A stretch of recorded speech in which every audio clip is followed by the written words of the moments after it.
तो प्यारे बच्चों, बहुत बहुत स्वागत है आप सभी का द लोकल रिपोर्ट के शो में, जिसका नाम है नानी की कहानियाँ। तो बच्चों, आज हम आपको नानी की कहानियों के एपिसोड 1 का पार्ट 1 दिखाने जा रहे हैं। ये कहानी एक पिज्जा डिलीवरी बॉय पर बेस्ड है। तो आइए इस कहानी का अंत तक मजा लीजिए और इस कहानी से अच्छी सीख सीखिए।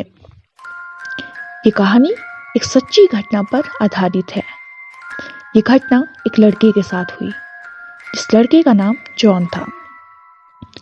जॉन अपने कॉलेज के दिनों में एक छोटी सी पिज्जा की दुकान पर पार्ट टाइम जॉब किया करता था। जॉन कॉलेज से होकर उस पिज्जा की शॉप पर जाता और वहां पर पार्ट टाइम जॉब अक्सर किया करता, क्योंकि उसको पैसों की अक्सर ज़रूरत रहती थी। तो एक दिन जब जॉन अपना सारा काम खत्म कर दुकान बंद कर घर जाने ही वाला था, तब करीब 1 बजे पिज्जा शॉप का फोन बजा। जॉन ने फोन उठाया। कोई बहुत सहमी सी आवाज में ऑर्डर दे रहा था।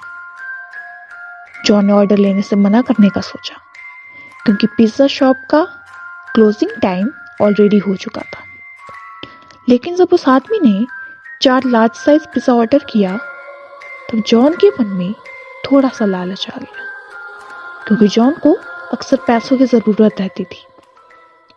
इसलिए उसने पिज्जा डिलीवरी करने की सोच ली। लेकिन उस आदमी से बात करते करते अचानक उसने अपनी दुकान के बाहर किसी के रोने की आवाज सुनी। जॉन थोड़ा सहम गया। जॉन सहमे सहमे बाहर गया और उसने आसपास देखा। पूछा, कौन है वहां? कोई है क्या? कौन है वहां? कौन रो रहा था? पर किसी ने जवाब नहीं दिया। जॉन को महसूस हो गया कि कुछ तो गड़बड़ है।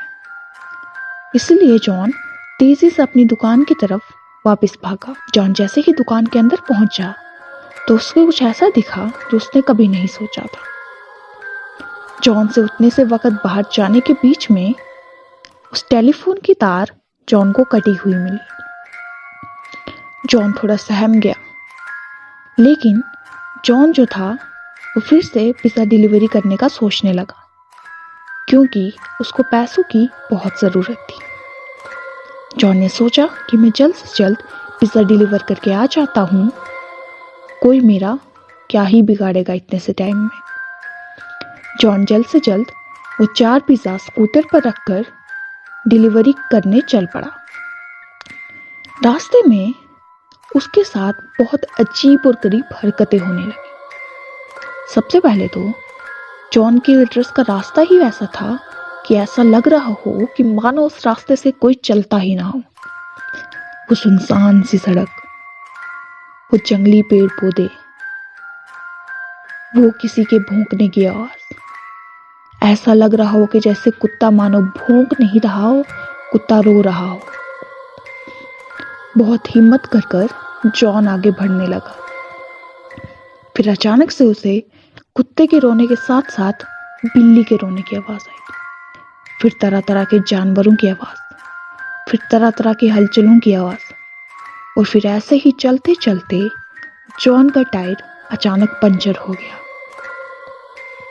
जॉन स्कूटर से नीचे उतरा और उसके स्कूटर के पीछे एक और टायर लगा था। जॉन ने टायर चेंज करने का सोचा, इसलिए वो जैसे ही नीचे उतरा, वैसे ही उसने टायर निकालकर टायर बदलने का सोचा। जॉन जैसे टायर बदलने लगा, उसको उसके पीछे कुछ हलचल महसूस हुई। जॉन ने पीछे देखा, लेकिन पीछे कोई नहीं था। जॉन फिर से टायर लगाने पर जुड़ गया। उसको फिर हलचल सुनाई दी। फिर जॉन पीछे मिला, पर पीछे कुछ नहीं था। फिर जॉन सोचने लगा कि शायद उसका वहम है, कि वो ज्यादा ही डर रहा है, उस वजह से उसके साथ ऐसा हो रहा है। स्कूटर के शीशे पर नजर पड़ी और उसे वहां पर एक काली सी परछाई दिखाई दी। जॉन डर गया। जॉन ने जल्द से जल्द उस स्कूटर का पंचर टायर निकाला और वहां पर एक नया टायर लगाकर और पंचर टायर वहीं छोड़कर स्कूटर लेकर चल दिया। जॉन जैसे तैसे उस एड्रेस के पास पहुंच गया। किसी सुनसान सी जगह पर पड़ा वो घर मानो कि वहां कोई रहता ही ना हो, मानो कि किसी ने कई सालों से वहां पैर ना डाला हो। वो कीड़े मकोड़े, वो मकड़ी के जाल, वो छिपकलियां, वो बिल्लियां, वो गंध, वो पत्ते, बहुत वीरान था। जॉन तो ये सब देखकर ही अपनी हिम्मत खो बैठा था और घर के अंदर कोई भी रोशनी नहीं जल रही थी।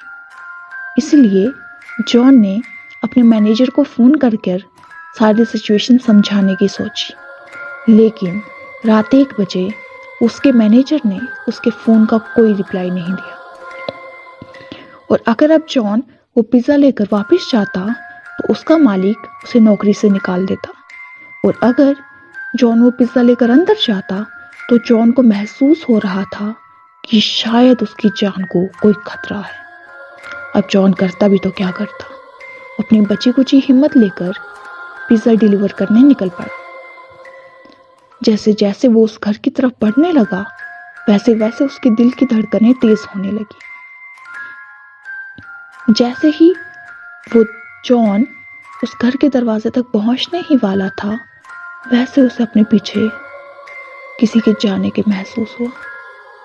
जॉन पीछे मुड़ा, पर पीछे कोई नहीं था। और जैसे ही जॉन आगे मुड़ा, उसने अपने आगे एक काली बिल्ली देखी।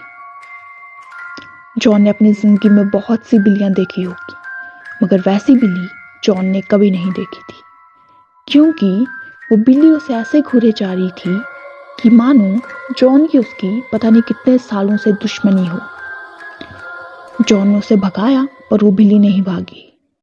जॉन ने उसे लात मारी और उस बिल्ली की पूंछ बड़ी होने लगी। जॉन तो अब बहुत डर चुका था। वो उस बिल्ली को वहीं छोड़कर उसके ऊपर से ही चलकर उस दरवाजे की तरफ चला गया। कहा जाता है कि बिल्ली का काटा हुआ रास्ता या बिल्ली के ऊपर जाना बहुत अपशकुन होता है। अब देखते हैं ये कहानी कितनी सही है। तो जॉन जैसे ही उस दरवाजे के पास पहुंचा तो उसने देखा कि दरवाजे के पास एक डोरबेल लगा है। डोरबेल बहुत ही पुराना सा है, बेकार सा है, टूटा फूटा है। जॉन को लगा कि ये नहीं बजता होगा। जॉन ने उसको बचाया, पर ताज्जुब की बात ये हुई कि वो डोरबेल बज गई। अब जॉन ने 5 मिनट रुकने की सोची। जॉन ने डोरबेल बजाई और वो रुका, पर 5 मिनट तक किसी ने दरवाजा नहीं खोला। जॉन ने फिर बेल बजाई और वो फिर 2-3 मिनट रुका, पर किसी ने फिर से दरवाजा नहीं खोला। जॉन ने तीसरी बार बेल बजाई, पर फिर किसी ने भी दरवाजा नहीं खोला। फिर जॉन ने अपने हाथों का यूज कर उस दरवाजे पर 3-4 मारी और कहा कि पिज्जा डिलीवरी कोई है? मैं पिज्जा डिलीवर करने आया हूँ, प्लीज अपना पिज्जा ले लीजिए। पर किसी ने जवाब नहीं दिया। फिर अचानक जॉन को उसके पीछे किसी आहट की महसूस हुई और जॉन बहुत ही डर गया। इसलिए जॉन ने वापस जाने की सोची। तो जैसे ही पिज्जा डिलीवरी बॉय पीछे मुड़ा, उस घर का दरवाजा अपने आप खुल गया। तो अब आप सोच ही रहे होंगे ना कि आखिर उस घर का दरवाजा खुला कैसे। तो ये सब जानने के लिए कि आखिर उस घर का दरवाजा खुला कैसे और उस घर के दरवाजे खुलने के बाद पिज्जा डिलीवरी बॉय के साथ क्या हुआ, क्या हो गई उसकी मौत या फिर बच गया वो, ये सब जानने के लिए आप देखिए अगले संडे को इस कहानी का पार्ट 2। तब तक के लिए बने रहिए TLR यानी कि द लोकल रिपोर्ट के साथ।